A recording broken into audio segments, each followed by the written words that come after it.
లోకం చరిత్రను తిరగరాసిన వీరులను చూసింది. కానీ మరణ శాసనాన్ని తిరగరాసిన ఏకైక వీరుడు ఆయన.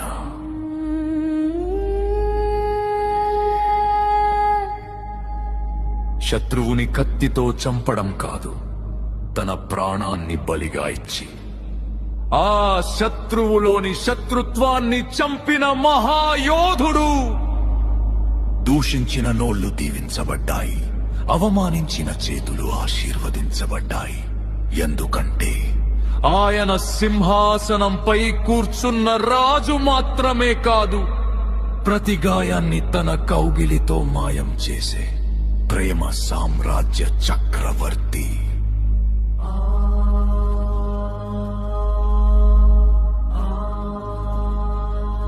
మరణం ఆయనను బంధించాలనుకుంది, కాని ఆ మరణానికే మరణం రుచి చూపించి సమాధిని బద్దలు కొట్టుకుని వచ్చిన మృత్యుంజయుడు పగవాడికి ధైర్యాన్ని, అలసిన గుండెకు ఆలింగనాన్ని ఇచ్చే ఏకైక ఆశ్రయం ఆయన.